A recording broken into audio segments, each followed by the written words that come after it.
Welcome to Badger State Ball, the official podcast of Prep Baseball Wisconsin. We're breaking down the 2027s today, so if you missed the 2025 episode, the 2026 episode, some of the upperclassmen, make sure to go back and listen to those on YouTube, Apple, Spotify, wherever you listen to your podcast. But this week's going to be 2027, so the younger guys, but a very talented class. I think there are 6 or 7 guys that are ranked nationally. Some I don't want to label them as pro prospects yet because we're still talking about current sophomores, but a lot of talent here to break down, a shakeup at the top of the list, as the other ones were too. And so we've got a lot to break down on this episode, and that's what we're going to spend the time doing. We do have a new segment that last week we introduced, the random fact. Today, instead of a fact, it's going to be a trivia question. So we're going to ask the question on this week's episode, and then we'll put it out there for you on Twitter, and we want to hear what you guys think the answer is to the question. Andy, Vinny, Josh, they'll all have their answers next week as well. So the trivia question for today is, since UW-Madison ended its baseball program in 1991, which Wisconsin school has produced the most MLB players? Madison has the most total because they had a lot of guys before they cut their program in 91, but there are obviously some other smaller schools, as Vinny would know, who have produced MLB players. So that'll be the trivia question where we'll reveal the answer next week, and we want to hear from you what you think. So before we get going to the 2027s, just want to quick plug our YouTube channel. Make sure to subscribe if you haven't already here at Prep Baseball WI on YouTube. You can watch the podcast there, or subscribe to us, leave a review if you enjoy the podcast on Apple and Spotify.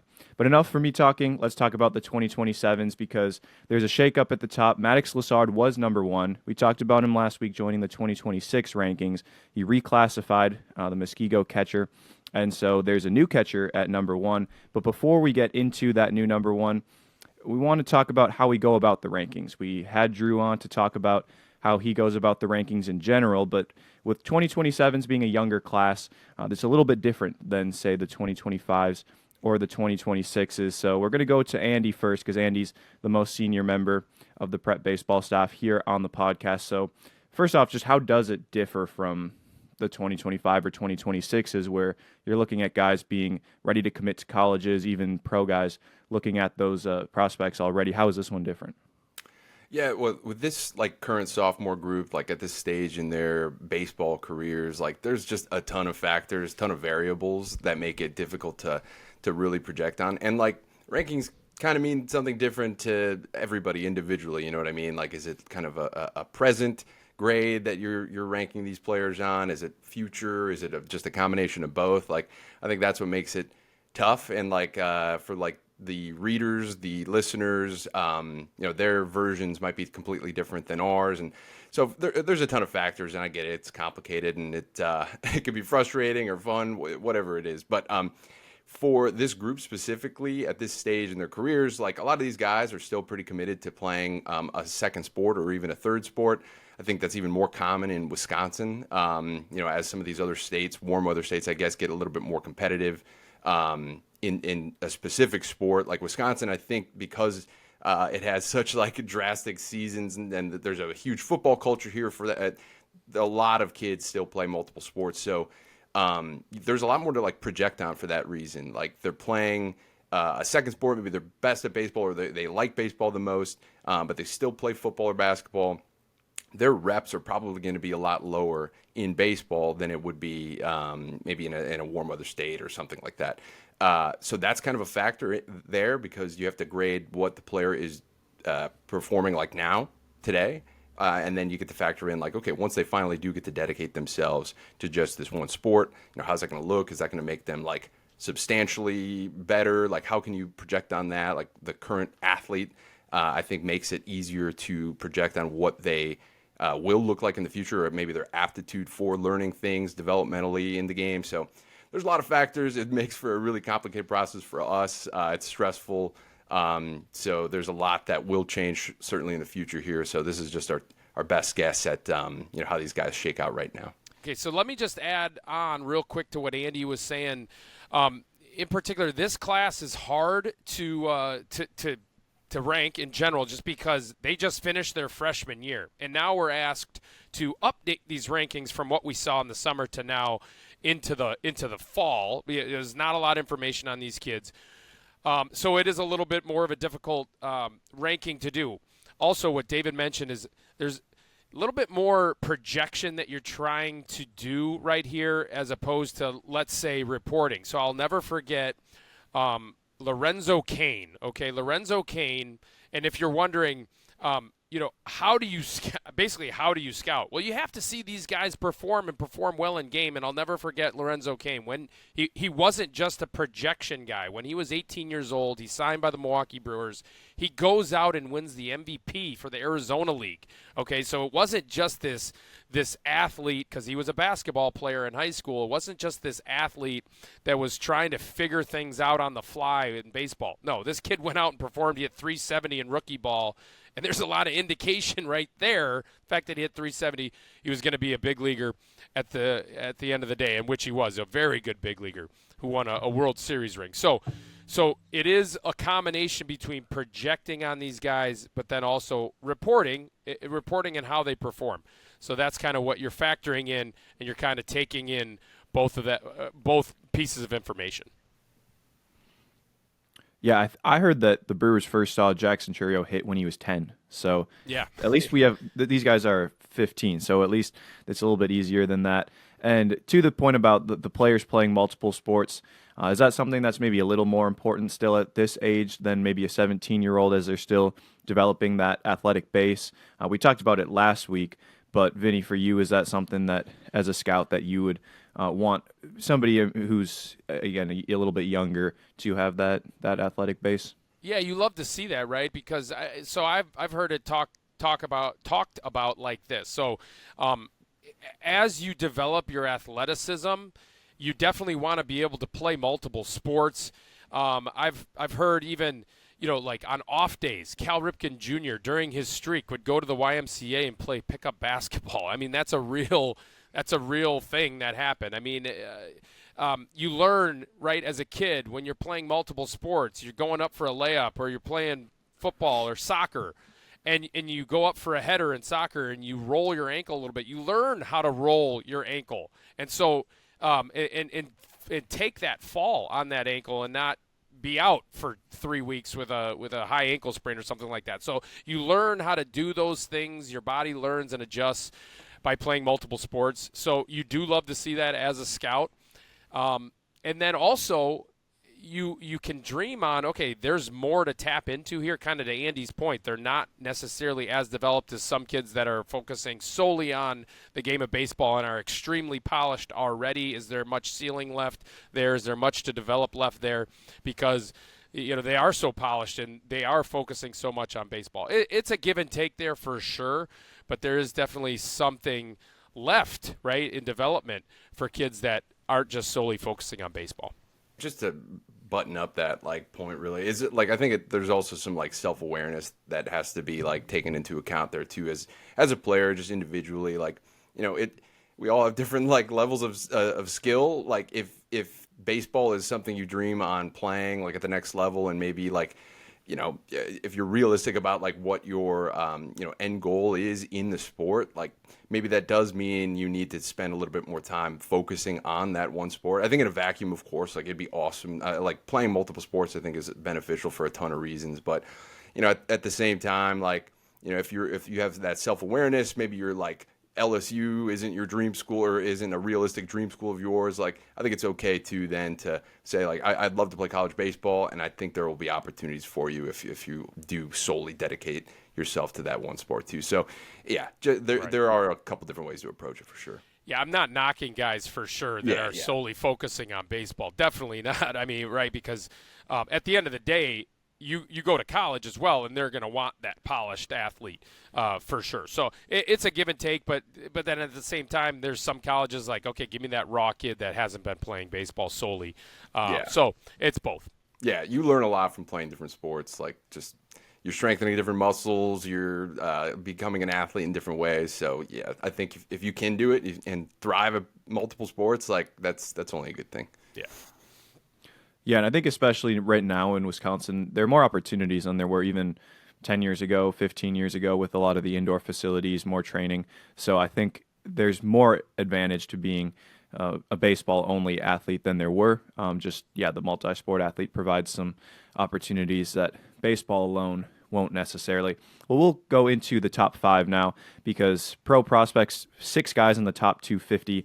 Again, we're going to try not to put too big of a label on them, but obviously ones who are very talented. And with Maddox Lessard graduating out of the 2027 class, left open a spot at number 1, and Jack Spielmann, a catcher from Milton, took that spot. So, Andy, number 1, it's obviously got a big title too at the top player in the state. How did you determine that he'd be the one in a competitive class with Lessard gone?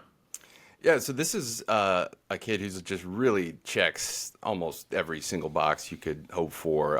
So a couple summers ago, not this past summer, the one before that, 2023, Jack was on our Junior Future Games team in Georgia, Team Wisconsin, so as an incoming freshman.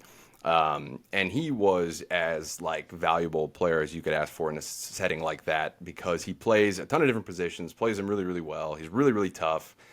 He's a left-handed hitter who puts the bat on the ball.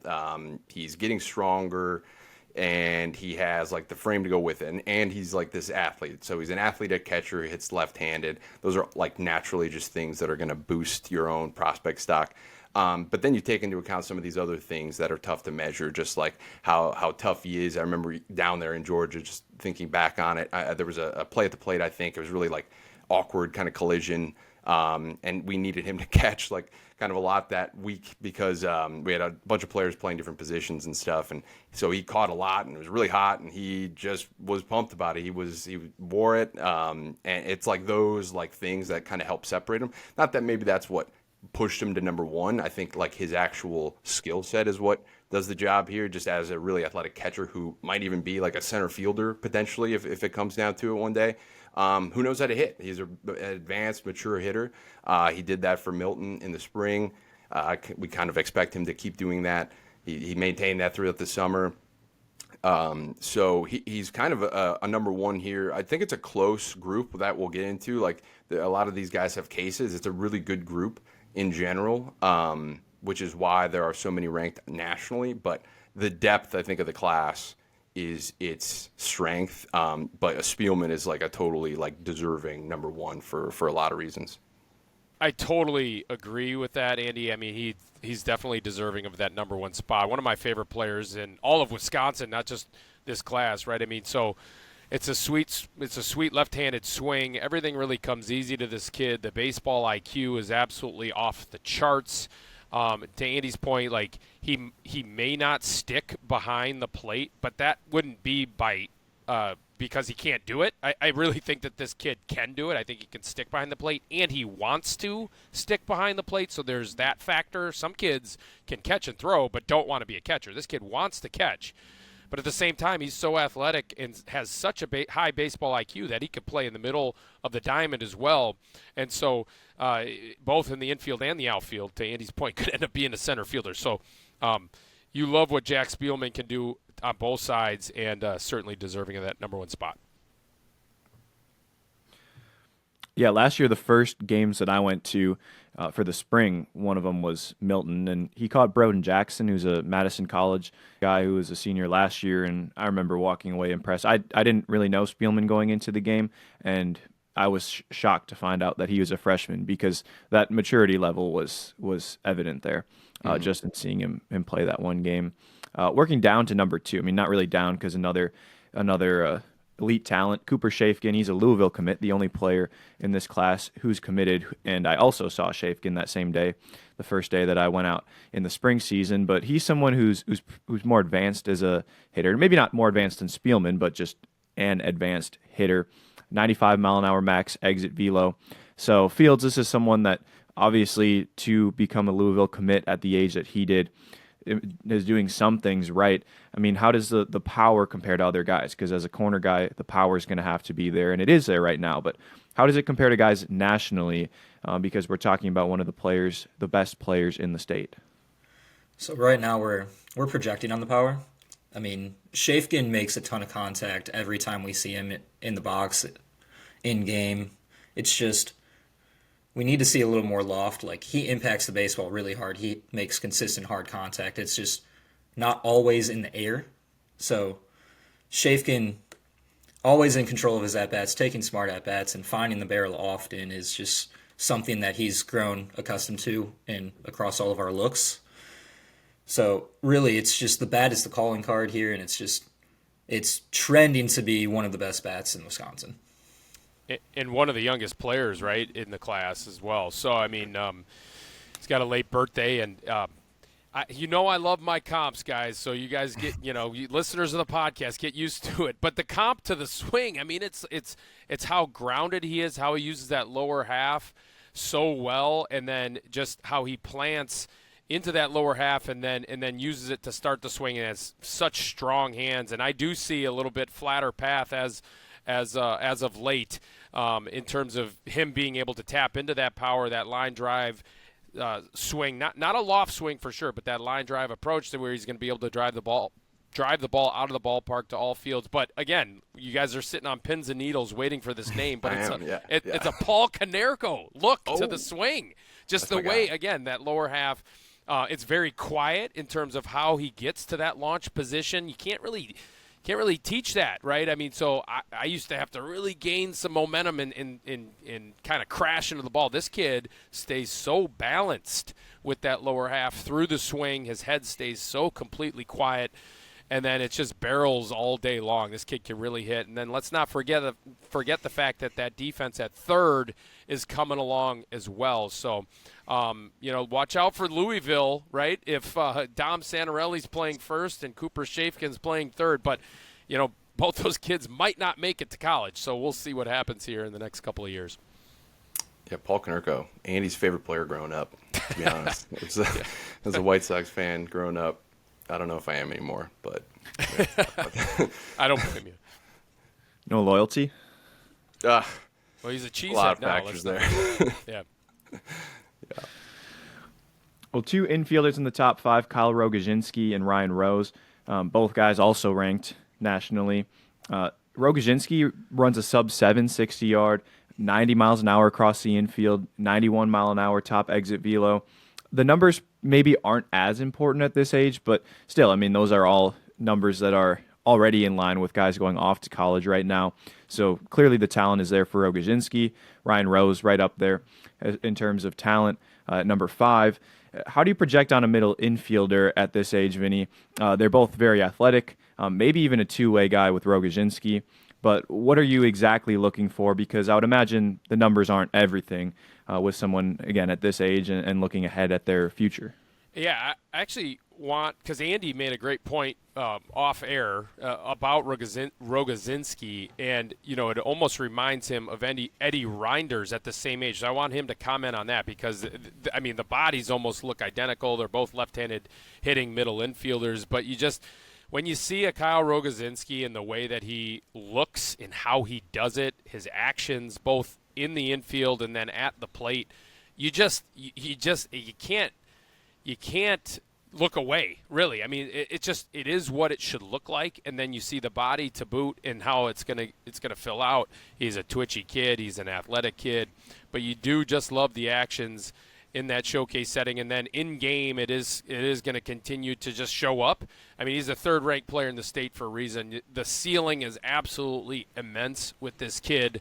And just a sweet left-handed swing. It is so smooth, loose, and easy, and that's exactly what you're looking for when you're looking for prospects. Ryan Rose, a little bit different. I mean, he actually shows up more so in the metrics, kind of a present, more of a present performer, just in terms of like the showcase setting and the metrics and how the ball jumps off of his bat, the run times. From Ryan Rose are ridiculous. I mean, what was he, a 6.60? Is that? So I got that right? Yep. Yeah, 6.6660 at the state games. I mean, that's ridiculous. I mean, so this kid is absolutely an incredible athlete. Another very good body you can dream on, 6 foot, 176 that you're looking at there. So, but I mean, it's really impressive. Both of these kids, Ryan Rose, the defense is that's something that he is continuing to work on, but there is no doubt that he is going to be a middle of the diamond defender in my mind at the end of the day. So, yeah, you're looking at the actions, you're looking at the bodies. It's kind of the same recipe that you put together when you're looking at prospects all the way around. But it is so much fun whenever you see kids like this with this kind of talent at this young of an age that you can dream on. Both these kids are studs. Yeah, and right between them, number 4, Logan Hagman from Hudson. He's a catcher, corner outfielder. He's someone who, I mean, we talk about how the numbers, again, don't mean everything at this age, but they still do mean something if you have them. And he's run pop times as low as 1.9, 76 miles an hour from behind the plate, exit velo over 100 miles an hour, and about a 760-yard time. So the numbers are all there. Watching him, he seems advanced. Fields, is this the most advanced player at this age? I mean, there's a debate there. Like, he was seriously one of the better hitters on a Hudson squad throughout the freshman year, and he continued to hit for both average and power like throughout the summer. I mean, he was even a super sophomore kid as a freshman. So, yeah, with Hagman, it's probably safe to say that he's one of the better hitters in the state. It's just on that Hudson team, like you said, you named off the pop time and the catcher velo, but he didn't catch in high school, so we don't really have an evaluation on defense at all, and that's kind of why he's only here at 4. Yeah, and this is where, like, at the start of the conversation, David, when we were talking about just, like, rankings, projections, like, kind of where it gets tough, because Logan Hagman he's probably slugging, I don't know, the highest of any player we've seen, like, in person within the last, like, 2-3 years or something. It's kind of ridiculous. Like, he's hit a ton in front of us, both for his high school travel team, in showcase settings. Like, it's super impressive. And these guys are really close to each other in the national rankings. I think they're like within 30, 40 spots of each other, like this top 5 or so. So that just kind of like reasserts just how deep this class is in terms of talent. But then like with Hagman as this present performer, and then Rogosienski is like this kind of projection player, left-handed hitting shortstop who has this really, really live arm. Like there's even a scenario in which he's like a premier pitching prospect one day. Like there's kind of a lot of different routes that can go. It's like, how do you weigh those guys? It's tough. Logan Hagman like could totally be the number 1 player in the state one day if he just continues to hit like this. And we learn a little bit more about his future defensive home, which we're optimistic about, but just kind of need to see. So like that's just kind of a glimpse at what goes into some of those like really like neck and neck kind of ranking spots. So there's a lot of factors to weigh. Yeah, those top 5 all-position players, we were looking back, and there's never been a class, at least in the final ranking, that's had 5 position players at the top before you get to a pitcher, and so this one would be the first if it holds this way, again, for another 2 or 3 years until they graduate. But Joey Shaw's at number 6. He's a lefty from that talented Muskego team, up to 88 miles an hour. He's also starting quarterback for Muskego. Pitchers are always a little bit difficult to project at this age. I mean, you're talking a lot about what they could be as with position players, but they develop a little bit on a different timeline. Is that maybe why there are 5 position players ahead of Shaw in this case? Andy, you've again been here the longest, comparing him to other classes. Is that why Shaw is number 6 behind these position players? Yeah. Even like taking Shaw like out of that conversation, it's almost like a lot of these guys, the top 5, are really, really performing in game and are also checking the boxes of athlete and up the middle position player. Maybe Schaefgen and like Hagman aren't quite, but they're almost hitting like to the degree that it's like irrelevant or something. Like because that if you can hit at the end of the day, you're going to play somewhere and play somewhere at a high level in college and beyond. And both Hagman and Schaefgen, that's kind of why they're inside the top 5. But then the other guys, like up the middle players with a lot of tools, and they're just straight up athletes and gamers. And then with Shaw, I mean, frankly, he would be right around this spot as a position player himself. He's also one of the best athletes in the state, and he's kind of focused and honed in on pitching. He's really good on the mound, left-handed pitcher, up to 88. But he's a left-handed hitting outfielder too. Well, like that's kind of how we first saw him back in the day. And he was good enough to be right in this vicinity as well. But strictly speaking, on the mound, I mean, he has velocity. He's an athlete on the mound. He's competitive. He throws strikes, and he has 3 pitches. So it's going to be tough to get better than that. I mean, he could another guy who could be higher on this list very easily. In fact, I think he was. You know how these things go, but. Yeah, he was the starting quarterback on Muskego, just as further evidence of his athleticism. Took him to a runner-up finish at state. So there's a lot of good things here with Joey, and like a super bright future for him as well. And how well he performed as a freshman, right, at Muskego on the mound as well. So that's super impressive. And how quick it jumps out at me is just the quickness to the arm from the left side. I mean, it is, yeah. Here's another comp, but I saw Genesis Cabrera in Double-A. I mean, just extremely quick arm and similar body type too. Just 6 foot, 166 pounds. We have him at, but he'll tick up a little bit. But there's no need for much more out of that body, just because of how athletic and how quick that arm is. This kid is a high level left-handed pitcher. Yeah, Shaw at 6, Carter Gordon at 7, Ira Hilbelink at 8. They're all excellent football players. Carter Gordon's a legit prospect. As a lineman, football, big kid. Ira Hilbelink was a conference player of the year as a running back at Cedar Grove, Belgium. So they're all tremendous athletes. I mean, we've talked about the athlete thing already a little bit, but is that, partly why they're as high? Do you think maybe that there's more coming because they've got that good athletic base specifically with these guys? I think it's helped like Carter Gordon to be like specifically playing multiple sports, because I think it could be easy to rank players early high if they're like the biggest kid who throws the hardest, which is kind of Carter Gordon. But then at the same time, it's actually not like that feels like lazy or something. Like, okay, Carter Gordon was up to 90 as like a freshman. It's pretty ridiculous. He was throwing like upper 80s. Even before then, like it coming, I think when we first saw him in like the 8th grade. So ridiculous, right? Off the charts. But he makes it look really, really easy. He's actually pretty athletic for his size on the mound. He moves really, really well. Like it's clean. He has secondaries, which I think is kind of rare for like players like that who maybe like are typically used to just relying solely on a fastball because they throw way harder than everybody else. The fact that he has like a really nice breaking ball already developed here, like I think speaks to how advanced he is as a pitching prospect too. Like it isn't just like this power pitcher. There's some refining to do here, but like that there's so much time, like we keep talking about on this pod, that he'll get there. He'll probably unlock, more strength, which is crazy. Like he's got the frame obviously to support it as like this left tackle who's really good at pitching. So we'll see, but yeah, there's a totally foreseeable future where Carter Gordon, is throwing 100 miles an hour and not very long, which is crazy to say. I can't think of a time that's happened for a Wisconsin high school player, but yeah, he's got a chance to be the one to do it.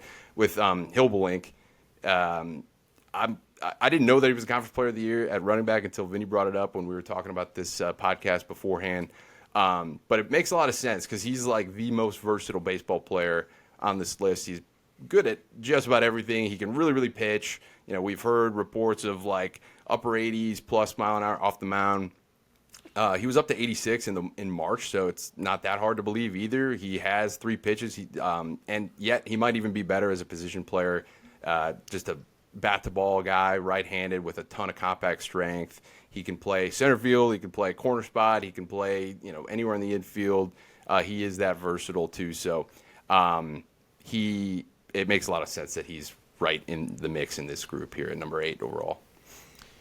Yeah, I mean, and then when you look at, I want to talk about both these guys really quickly. So when you look at Hilbelink, like you wouldn't necessarily, when you're taking a look, you go to the field, you see Ira Hilbelink, and you think, okay, now there's a body you can really project on. There's an athlete that really does it so smooth and easy, and it's like you wouldn't necessarily say that about him. But then when you watch him play and you realize, oh my goodness, yes, the ball absolutely does rocket off of his bat to all fields with a smooth and easy swing from the right side.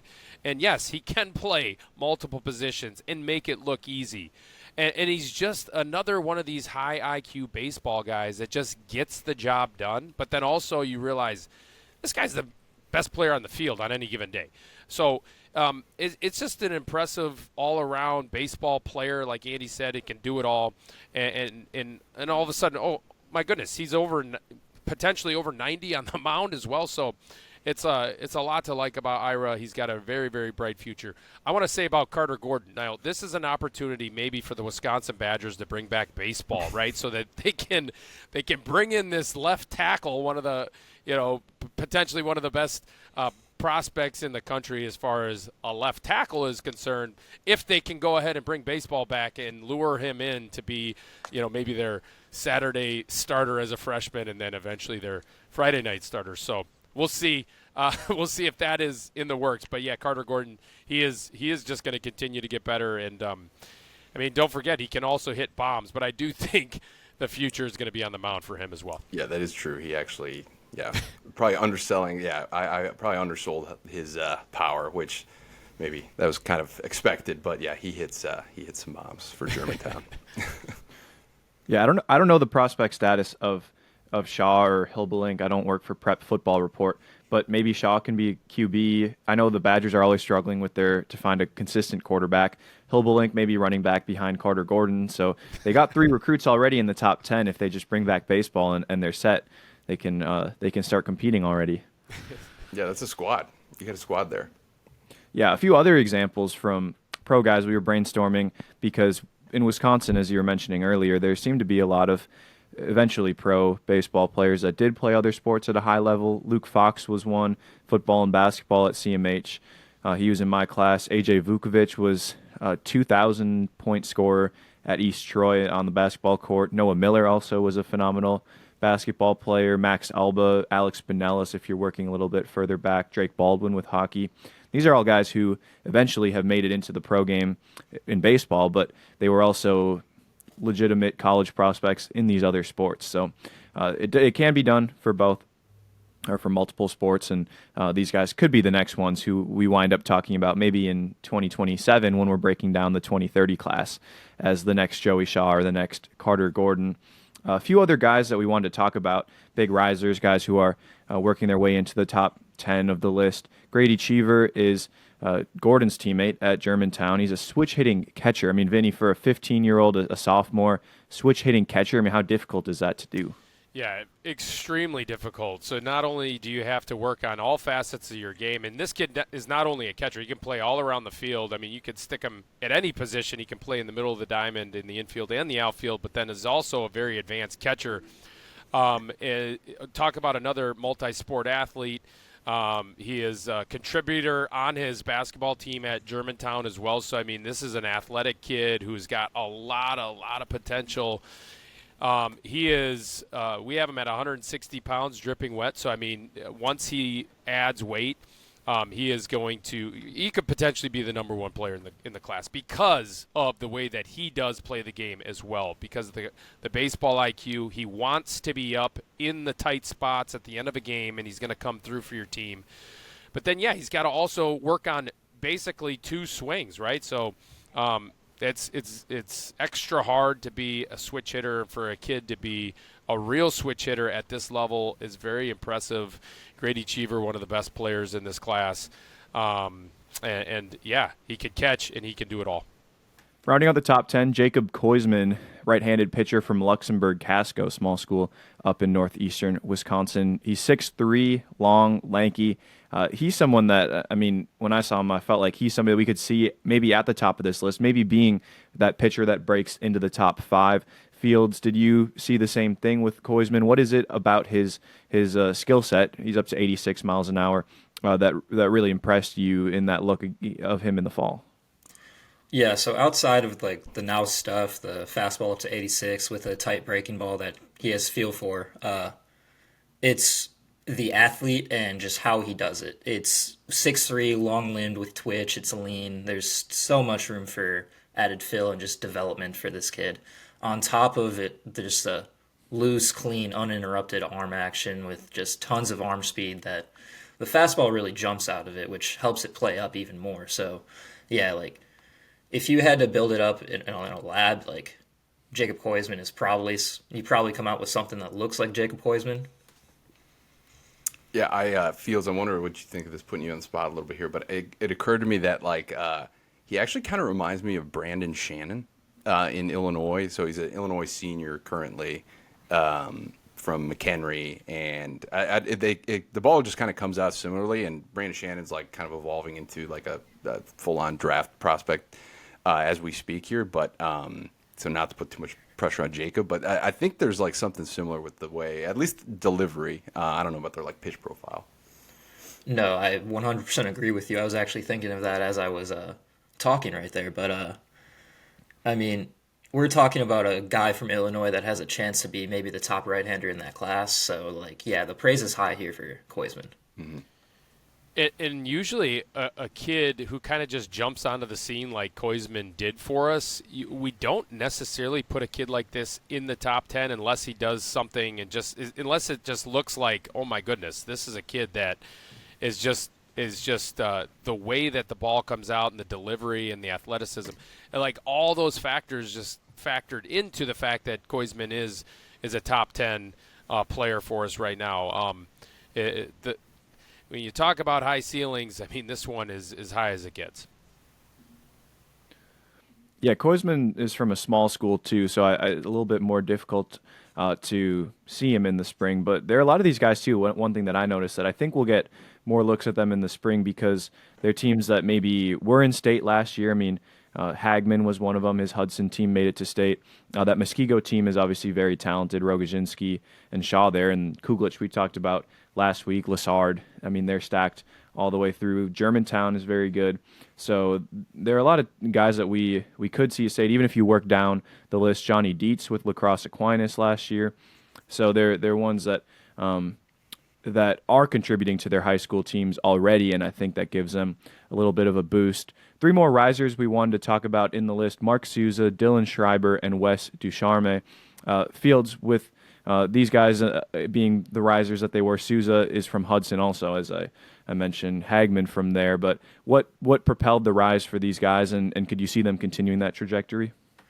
So like we've been saying throughout the whole pod, at this age, like there's not a lot of like now stuff. Like all of these 3 guys are athletic frames. Like everything they do, they make it look easy. Like now breaking off into them individually, like Mark Susa does some things that are just really interesting, like things you can't really teach, like outside of the athlete and the clean operation. Like it's 18 inches of carry on average from a lower than average release height. So he's getting more carry from a lower slot really, paired with a 2-plane breaking ball off of it. Schreiber is first thing you look at him and you just think ceiling, like it's 6'6", 205 pounds with 3 pitches and strikes. Like as he continues to develop physically, he's just going to continue to elevate himself as a prospect. And then DuCharme is just this athlete with a ceiling on either side of the ball. Like we're just going to let him figure out what he's better at realistically. Like he's going to do both until like one of them really takes off. Yeah, Susa is like a pick to click for me. I mean, it's like such a easy operation here, like Fields mentioned, from the left side. Like, he was up to 84, was it, in October? Yeah, and like, but you can almost put that to the side because he's like a thin, lanky 6'3" with a really clean arm and a carry fastball with the makings of some go-to secondaries here too. Like number 13 almost feels like it could be a floor even for him. Like there's a lot to get out of him as he just continues to mature physically and stuff. So he's a pick to click, but yeah, all 3 of these guys are for similar reasons. They're all like 6'3" or taller. Schreiber's like what, 6'6" or something, like, and he's kind of an athletic 6'6" right-handed pitcher. So yeah, that's a really interesting collection of guys just physically and with their skill sets. Yeah, and Schreiber has that lower release height, so there's deception that's built into his delivery as well. And this kid can hit also, so let's not forget.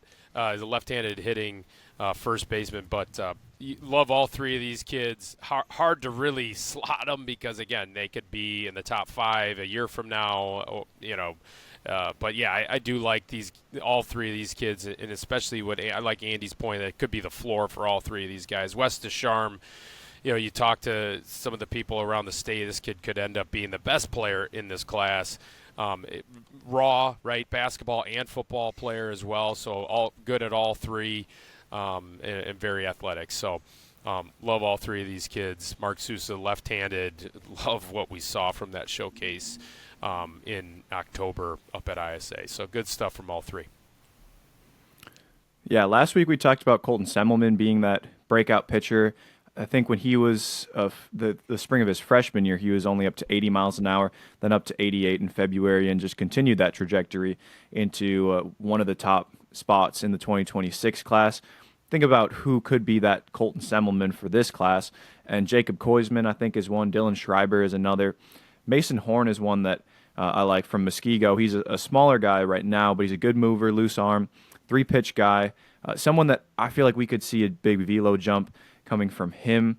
Andy, you think Cal Schneider might be that guy? He's someone who could follow that same path from New Berlin Eisenhower. What do you think about Schneider? Yeah, Schneider is like one of, I think anybody who watches him will kind of come away making him, at least in the rotation of the guys you'd want to bring, like if you could just pick a bunch of like the pitchers in this class, just because he throws a ton of strikes. He's like uber competitive. Yeah, like the velo isn't really there right now, but like again, like it's kind of one of those things that if you're doing everything else, like it's almost like an encouraging sign. Like, somebody will figure that out later, whether it's just getting stronger, moving in different direction, whatever it might be. But it's the fact that he is extremely, extremely competitive, deceptive, has a feel for multiple pitches, like kind of a big breaking ball.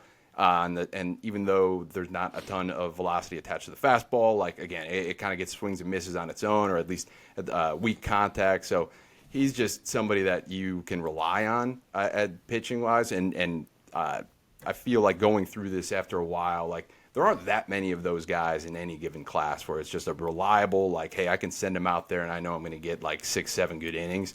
And Cal Schneider is definitely that type of guy. And he's also fairly tall, like, and he's thin right now, again, like a lot of these guys on this list. But just being as tall as he is currently, like, there's totally reasonable expectations to think that he's just going to get stronger, more physical, and obviously with that velocity will come, which will just make everything better that he's bringing to the table.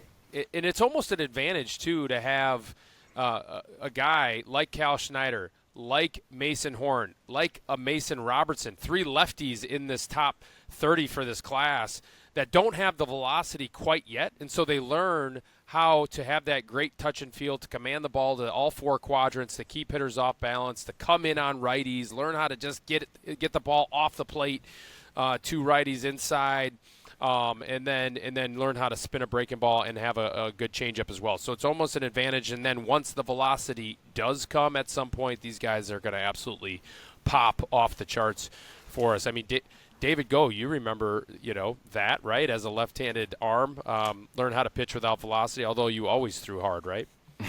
No, when I was the summer after my freshman year, I was sitting about 68 to 70. Oh, nice. So I don't know if I had the touch and feel yet either. I had the projection, but I don't know if I had the touch and feel yet.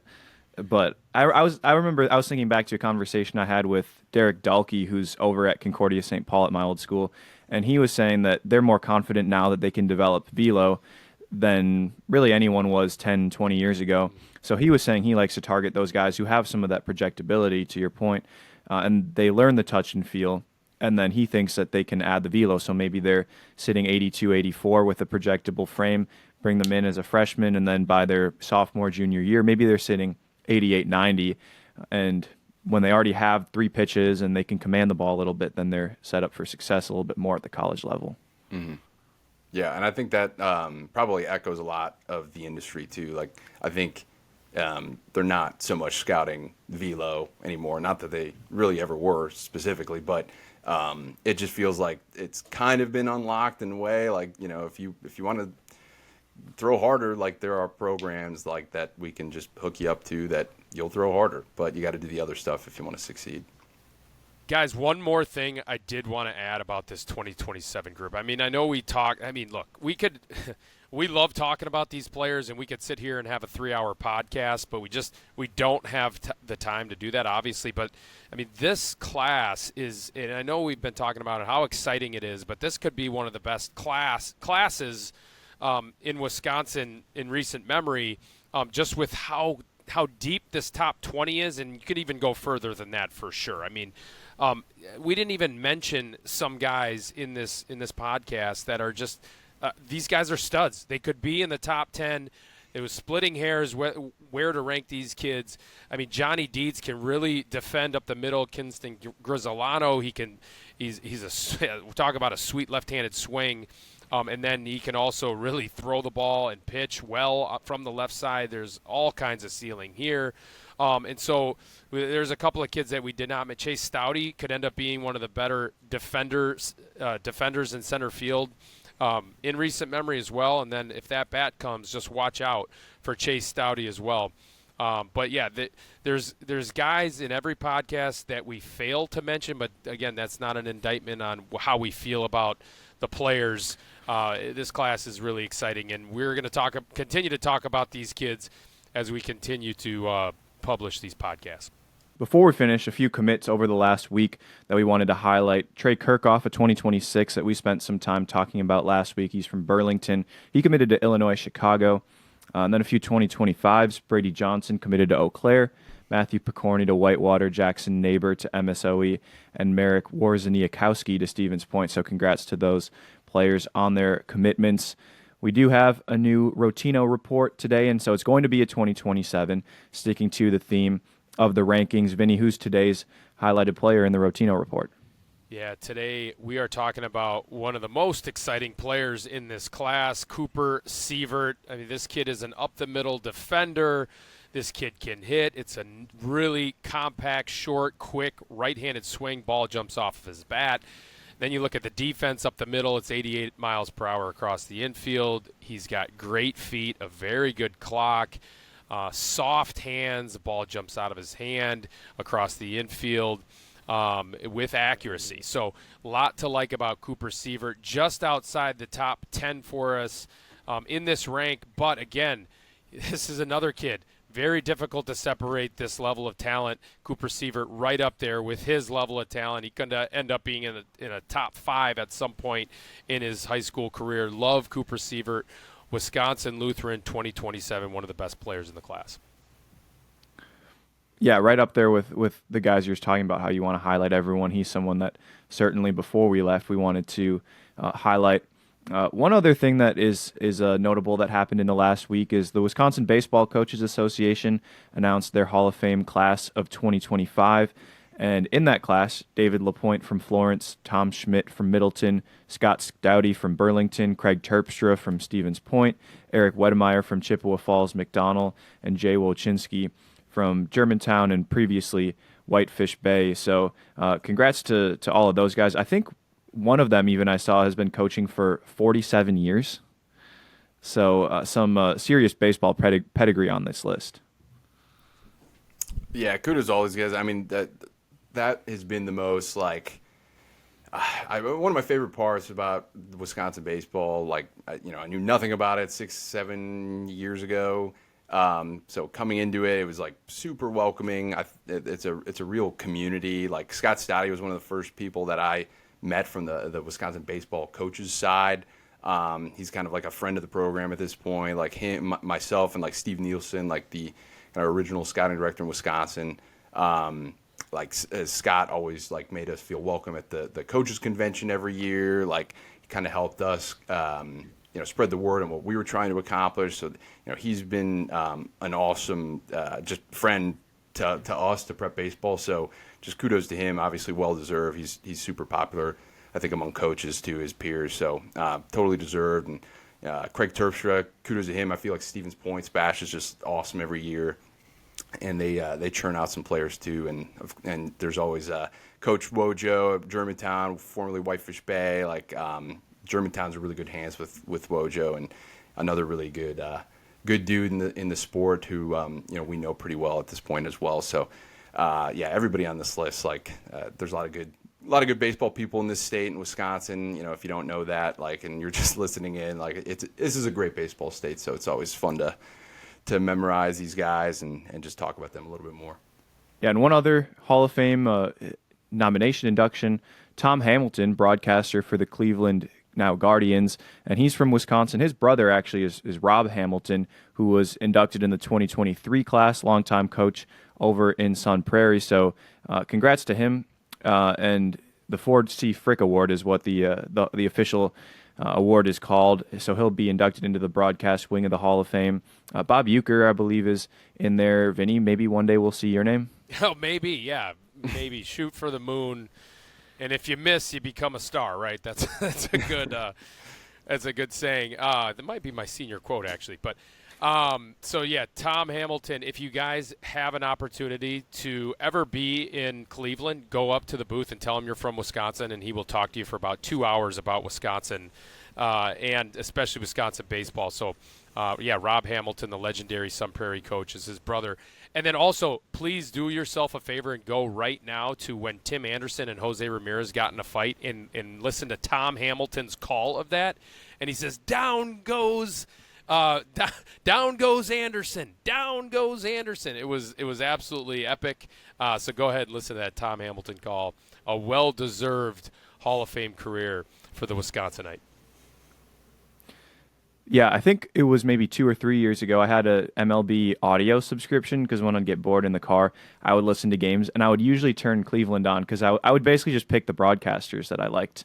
And so I would pick Cleveland oftentimes to listen to Tom Hamilton. So, yeah, certainly one of the best and great honor. Wisconsin has a ton of good broadcasters. I mean, Vinny, obviously you're one of them, both being from Wisconsin and being a Brewers broadcaster. Uecker, of course, another one. But even Joe Davis, he went to college in Wisconsin. Ernie Johnson spent some time in Milwaukee. Kevin Harlan from Green Bay. David Aldridge, the NBA broadcaster, his wife is from here. So there are a lot of broadcasters from this area. I feel like it's kind of a maybe not underrated or goes under the radar, but a big broadcast state is Tony Wisconsin. Yeah, Tony Romo from Berlin. Joe Davis path. went to Beloit College, actually. No, I didn't know that. Yeah. Joe Davis, stud. Yeah. If you're listening, Joe. Beloit College. So there you go. Yeah, so that's going to wrap up today's episode of Badger State Ball, but we appreciate you guys listening again. I mentioned it at the beginning, but any support helps, so tell your friends about it, your teammates, maybe the fellow parents of your kids who are playing, who are featured on the podcast. We appreciate that. Subscribe on YouTube. Follow us on Apple Podcasts, Spotify, wherever you listen. Leave a review. Drop a follow on X at PrepBaseballWI, and you can find all our work at prepbaseballreport.com/Wisconsin.